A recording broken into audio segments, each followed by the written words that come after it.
Namaku Feni. Malam ini aku akan menceritakan pengalaman yang pernah aku alami dulu. Namun sampai detik ini masih sulit kulupakan. Saat itu aku sedang dalam pelantikan di sebuah organisasi kampus yang bertempat di sebuah villa di daerah yang tidak bisa kusebut detailnya. Villa ini katanya dulu adalah sebuah bangunan bekas peninggalan Belanda. Namun kali ini berubah fungsi menjadi villa yang disewakan untuk umum. Seperti bangunan Belanda pada umumnya, tempat ini memiliki langit-langit yang tinggi dan pintu yang terbuat dari kayu jati.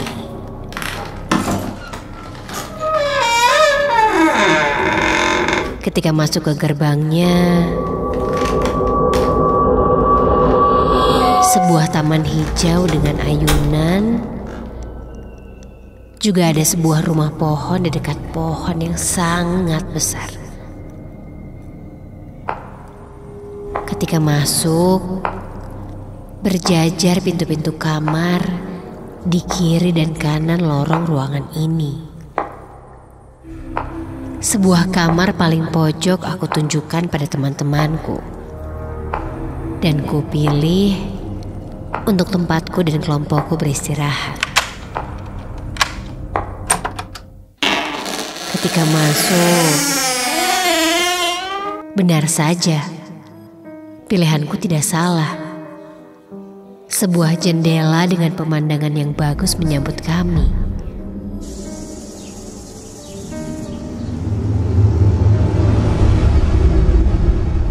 Singkat cerita, waktu pun berlalu dan kegiatan pun dimulai.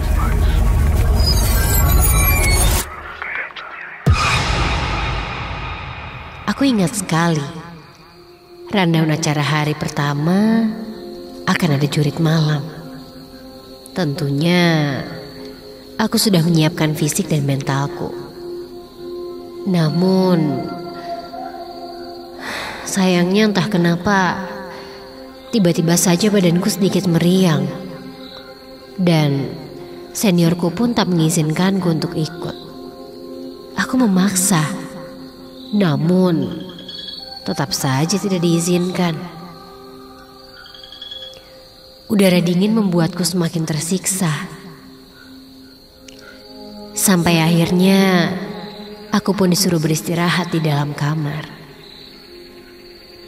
Lalu aku diantar panitia ke kamar dan diminta untuk menunggu di sana.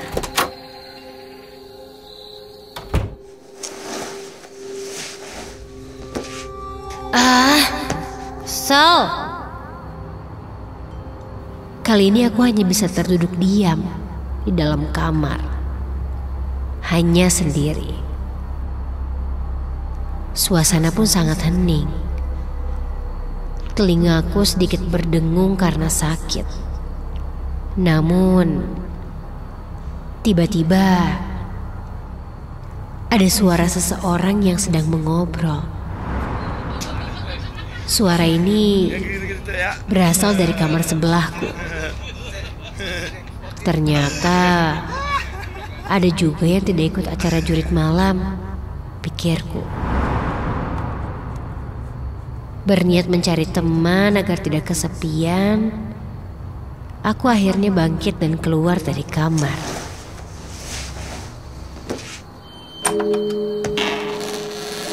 Aku mengintip ke sekitar. Tidak ada seniorku. Lorong pun digelapkan. Hanya ada cahaya-cahaya temaram yang keluar dari ventilasi di atas pintu. Aku mendekati kamar sebelahku dan mengetuk pintunya. Obrolan mereka berhenti. Lalu aku Aku ketuk lagi. Hei, buka dong. Sesaat, aku mendengar suara beberapa langkah mendekati pintu kamar ini. Dan gagang pintu ini bergerak-gerak. Pintu pun terbuka.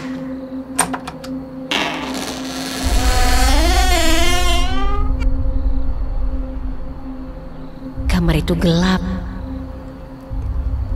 Tidak terlihat apa-apa di dalam sana. Dan aku pun masuk ke dalamnya. Lalu ada yang menutup pintu. Di dalam kegelapan itu, aku merasakan ada seseorang yang berdiri di belakangku.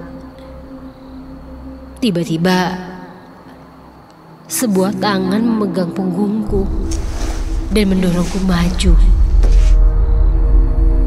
Aku pun berjalan maju perlahan di dalam kegelapan itu. Aku sama sekali tidak bisa melihat apa-apa. Namun, jelas sekali aku merasakan hembusan nafas seseorang bertiup di belakang pundukku. Ini siapa? Tanyaku. Lalu, kali ini terasa kedua tangannya memegang pundakku dan menekanku ke bawah untuk duduk. Aku lalu duduk bersila di lantai yang sangat dingin itu.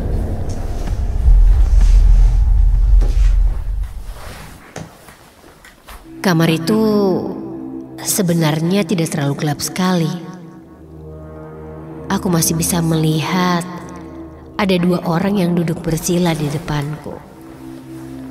Namun, karena gelap sekali, jadi tidak begitu kelihatan. Sampai orang yang mendorongku itu pun ikut duduk bersila di sebelahku.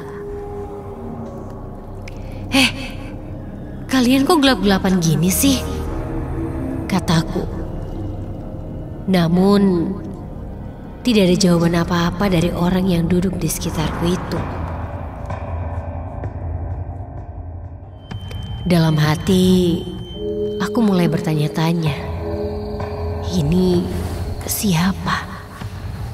Sampai tercium sesuatu yang menyengat di hidungku. Bau busuk seperti bangkai yang kini tercium pekat di hidungku. Dan tiba-tiba seketika suasana di kamar itu menjadi lebih dingin. Aku pun mencoba mengambil handphoneku di saku celana untuk menyalakan flash. Ketika ku nyalakan dan ku arahkan ke sekitar. Astaga! Kali ini terlihat jelas wajah-wajah orang yang di depanku dan di sebelahku juga. Mereka memakai seragam perawat. Namun seragam itu penuh dengan darah yang sudah mengering. Wajahnya pucat pasi, tatapannya kosong dan ya Tuhan,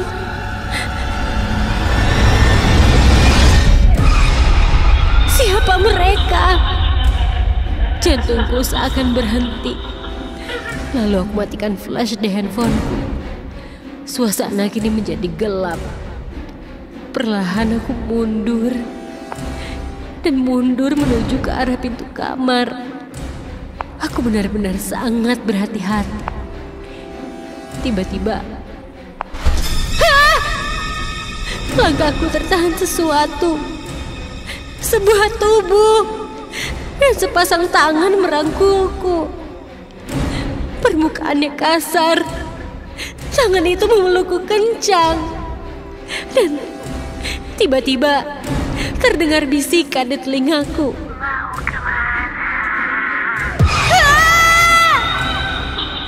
Aku hanya bisa terdiam. Dan dekapan itu semakin kencang, membuatku tidak bisa bernafas. Sampai aku pun merasa pusing. Dan akhirnya aku tak sadarkan diri.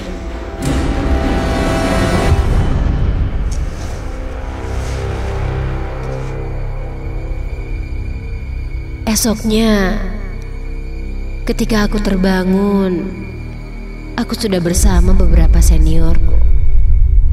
Dan teman kelompokku lainnya juga ada di sebelahku.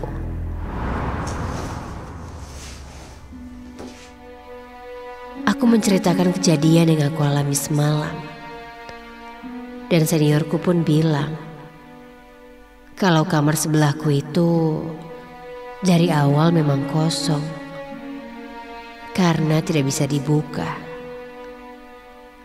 Akhirnya kami pun menerawang.